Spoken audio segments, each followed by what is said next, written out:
I really kind of want to start with this New York Times piece, Out of Power. This hit today by Shane Goldmacher with Jonas Smith and is going on about the voter registration crisis that the Democrats are facing. The subhead is, "The party is bleeding support beyond the ballot box," according to a new analysis. And the highlights of this thing show as follows. While there are still more Democrats registered nationwide than Republicans, though they point out that's simply because in states like California, you can register by party, whereas in a lot of red states, you can't. So that's even questionable. They say, nonetheless, for the first time since 2018, more new voters nationwide chose to be Republicans than Democrats last year.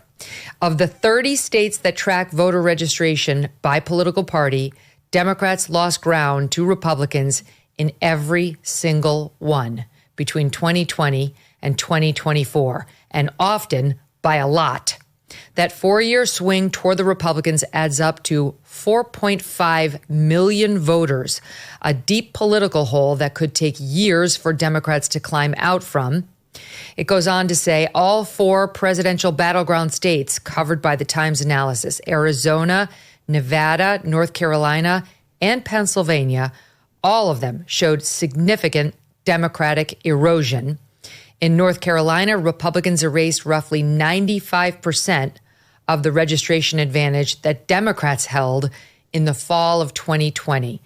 They quote Michael Pruser, who tracks voter registration closely, as the director of data science for Decision Desk HQ, an election analysis site, quote, "I don't want to say the death cycle of the Democratic Party, but there seems to be no end to this. There is no silver lining. There is no cavalry coming across the hill. This is month after month, year after year." That's a red alarm for the Democrat Party, 5-alarm fire, however you want to put it. And to me, it's very interesting because I don't think this is all Trump. I support Donald Trump, but I don't think you can say he did this because the erosion was steady from 2020 to 2024, Mark Halperin, which tells me it's the Democrats that are causing the mass exodus. Your thoughts? Well, a little bit of both. I applaud the New York Times for finally writing this piece. I'm next month going to publish a story about the decline of network television news and the rise of YouTube. This has been going on for a long time. This is not some breaking news. We were talking about it on Two-Way last fall because the numbers were there. I think that it's partly the Democrats' woke weakness. It's partly Trump. But part of why this happened and why it's continued to happen is the Democrats and their allies in the media live in a blue bubble. This alarm should have been pulled, as my joke suggested, years ago, because it's been happening right before everybody's eyes. But because the press doesn't like to write negative stories about the Democrats, it's only now that they're saying, well, we better confront this because nothing really is being done to address it. As the story says, they don't really have a plan to fix it. Part of this is mechanics. Allies of President Trump were extremely professional and skillful using technology and blood, sweat, and tears to re-register people, get people registered. But part of it is not the mechanics. It's the reality that the Republican brand, partly Trump, has risen with groups that previously were Democratic-leaning groups like younger people, young Black men, young Hispanic men. But part of it is the Democratic brand, coupled with their lack of the mechanics, has really accelerated a trend that is, as the story says, it's not over. And the Democrats currently don't have a circuit breaker. Yeah. The steepest declines, Sean Spicer, have been in registrations among men and younger voters. Yep. This doesn't surprise me at all, especially the men. And the Democrats know it too, now that they're spending $20 million to try to learn how to speak to men. Like, they should talk to me. I'm speaking to 3 men right now. It's easy. It's very easy if you're just normal. But it's no surprise to me. And this cannot be easily fixed. Like, oh, we'll get a male nominee, or, oh, we'll start swearing more. What you need to do, I mean, among other things, is root out DEI at every level in this country, because DEI at its heart demonizes men. And it leads to men being the fall guy at colleges and schools, K through 12, and men being the last now to get hired for jobs and the least likely to receive any sort of hand up, really in any category in America, which is why older men, middle-aged men, young men, teenage men are flocking to the Republican Party. I'm just going to show you one thing before I give you the floor. This was on my my feed last night. It jumped out at me. It was from, hold on a second, I wrote it down, the university this came from, of these young guys. Stand by. Sigma Nu Fraternity, University of Missouri. This was from last November, but here is how they began recruiting. They're doing it again now because it's recruiting season for fraternities, but this is how they began recruiting 1 year ago, right now. There was never any doubt, Kamala, you're fired. All the guys are dressed like Trump, wearing the red MAGA hat, and doing the YMCA. Sean, that's relief. That's hope. We need Trump because we young men need Trump. And I think all of that's reflected in these numbers. Yeah. I mean, look, if you had told me when I started at the RNC in February of 2011 that we would be in the position now, I wouldn't believe it. I mean, from a data standpoint, a voter reg standpoint, to Mark's point, there's two big M's, message and mechanics. They don't have either, and they're suffering massively. Voter registration is an inherently labor intensive and expensive. So it's something you got to go out there, get people to either volunteer their time or knock on doors, target people, and all of the data that's extrapolated is critical in these in elections. So you know who to go to, what their voting history is, everything. So this is the secret sauce of winning elections, is having people registered and then having voter history on them. And I'll give you just a handful of examples that you mentioned this.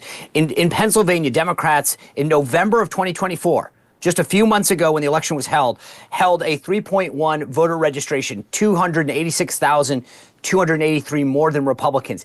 That is down a point in plus. They are now down to an advantage of 174,723, right? You look at North Carolina, another battleground state. Democrats had an advantage of 105,675 voters. They are down to 17,377, a critical battleground state Senate race coming up and a governor's race.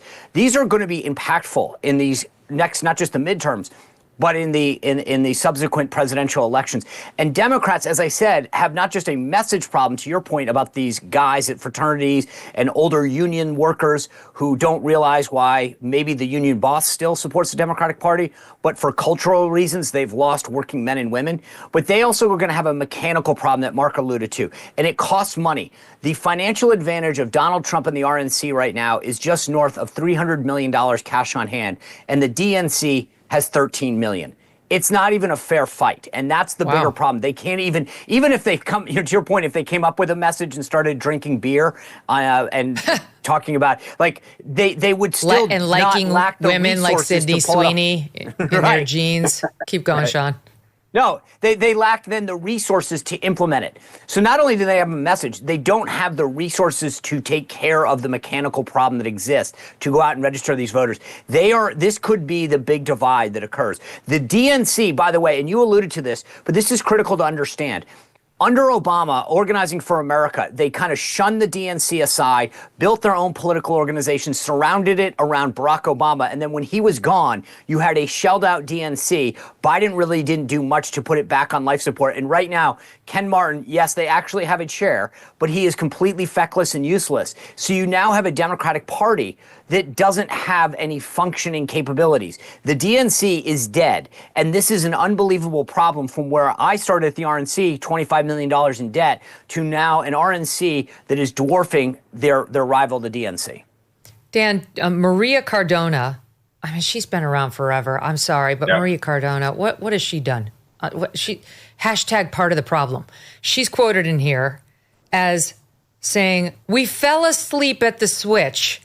Not it, Maria. No, not it. The problems were glaring. They were all around you. Your party went insane and you encouraged it. You did nothing. It wasn't like you missed it. You loved it. You thought it was actually a winner to go woke and shove these messages down the throats of young people who are sick of being told how to think and talk, and young men too. And now you're bearing the fruit of your bad labor.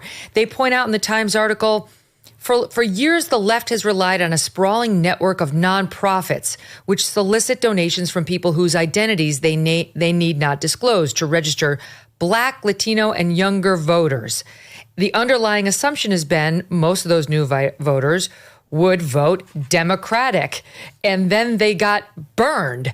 Cardona says, in today's day and age, I guess you just can't register a young Latino or a young Black voter and assume they're going to know that it's Democrats that have the best policies, because they're flocking just like the rest of young people to Trump, to Team Red. Your thoughts, Dan? Megyn, you're absolutely right. I mean, Democrats thought that the Obama coalition, they used to call it the coalition of the ascendant. And it turns out it's the descendant. I mean, as Mark mentioned, this has been going on now for years. We talked about this in 2022, 2023, and going into 2024. You saw these voter registration gaps narrowing, and in some cases, Republicans surpassing. Think about last October, as Kamala Harris was slightly behind Trump. What was one of the things Democrats said? We have the ground game. We do this better than anybody else. It's what the party has kind of hung its hat on now, going back to 2008. It turns out the Republicans have leapt so far ahead of us that we now have a serious problem. And as you were just alluding, the number of people who would say last year, we knocked on doors in Philadelphia, Atlanta, and said, are you going to vote? The people would say, yes. The problem is it wasn't for Kamala Harris. It was for Donald Trump. And so, as Sean said, it's a message and mechanics. We always talk about this, and I think you do too. What issue do Democrats have that's an 80-20 issue for us? Right? Culturally, we remain totally disconnected. The party does not want to talk about this stuff. After the election, everyone was like, we need to make a bunch of changes. But there is still a fear within our leadership that if we start talking about this, they will be canceled. Even when you had Rahm Emanuel on, he almost apologized and was like, I have to go to the witness protection program, which tells you how nervous they all remain. So I think the party has a lot of problems, and I'm glad it's now being talked about in places like the New York Times, where, as Mark said, in the blue bubble, this might be news. Here's what they say, Mark. They're talking about the flips in county registrations. Bucks County, Pennsylvania, which is one of the prettiest places on earth, man. You want to go someplace nice, go to Bucks County, Pennsylvania in the fall, around Halloween, have a glass of wine at the outdoor bar on the main drag there, go for a little walk on the Erie Canal, remnants in the back. It's beautiful, absolutely beautiful. And historically split Dem-Republican, like much of Pennsylvania. This tilted Republican in registration for the first time since 2007. In the fall, Trump became the first Republican presidential candidate to carry the county this century. So what do we think the effect of the sparring between President Donald Trump and the Fed is going to be? Can the Fed take the right action at the right time? Do we trust in that? Or are we going to be looking at a potential economic slowdown as they slow roll any of their moves as they worry about his tariffs? And what exactly does all of this mean for your savings?